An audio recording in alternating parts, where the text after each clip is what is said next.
आज मार्मिकचा 65वा वर्धापन दिन आहे। सुनील प्रभू आपल्या सोबत आहेत, आमदार आहेत, आपण त्यांच्याशी बातचीत करणार आहोत।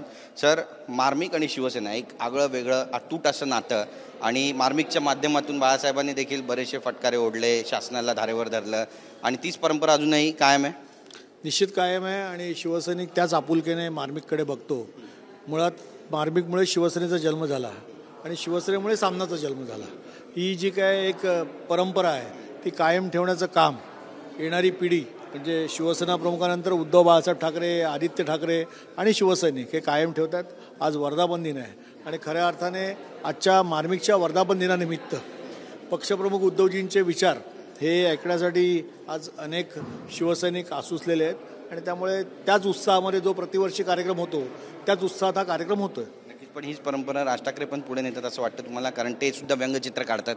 निश्चित शिवसेना प्रमुख आणि ठाकरे कुटुंब यांचं एक वेगळं कलावंताचं नातं आहे, त्यामुळे प्रत्येकजण कला जोपासतं आणि ती पुढे नेत असतं। नक्कीच एक महत्त्वाचा प्रश्न आहे, सध्या राज्यामध्ये आपण पाहतोय मुंबईमध्ये कबूतरखान्याला घेऊन बराचसा वाद निर्माण झाला आहे जैन धर्मीय, आणि आज तिथे गोवर्धन समाजाने सुद्धा आंदोलन केलं आणि धरपकडसुद्धा झाली। पोलिसांनी ज्या पद्धतीनं वागलेत पोलीस आणि पत्रकारांना सुद्धा धक्काबुक्की झाली, हा विषय चिघळतो असं वाटतंय? निश्चित सरकारने याच्याकडे गांभीर्याने बघायला पाहिजे आणि मला असं वाटतं की कोर्टाने निर्णय दिल्यानंतर सरकारने त्याच्यामध्ये हस्तक्षेप करायला पाहिजे किंवा कोर्टात दाद मागायला पाहिजे।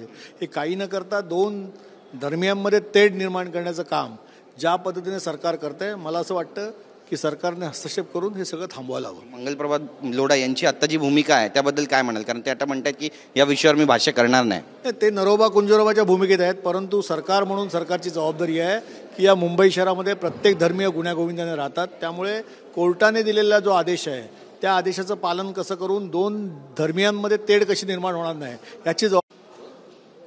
शेवटचा प्रश्न आहे, पालकमंत्री पदावरून पुन्हा एकदा वाद निर्माण झालेला आहे आणि रायगडचं पालकमंत्रीपद भरत शेठ गोगावलेंना मिळालं नाही, तिथे आदिती तटकरे झेंडावंदन करणार आहे। नाशिकमध्ये पण गिरीश महाजन आहे, तिथे सुद्धा दादा भुसे आणि छगन भुजबळ आग्रही होते असं समजतंय। त्यानंतर आता गोंदियाला छगन भुजबळ यांना देण्यात आलं, त्यांची नाराजी आहे। महायुतीमध्ये तिन्ही पक्षांमध्ये नाराजी नाट्य सुरू असं म्हणा। महायुतीमध्ये नाराजी नाट्य हे सुरुवातीपासून सुरूच असतं, त्यात नवल काय आहे आणि हे होणारच आहे, हे सगळ्यांना कल्पना आहे। त्यामुळे नाराजी नाट्य झालं आणि ते लोकांपर्यंत पोचलं, याच्यामध्ये काय विशेष आता वाटत नाही। आमची बातचीत केल्याबद्दल कॅमेरा पर्सन अमित शिगवणचं, गिरीश गायकवाड, TV9 मराठी, मुंबई।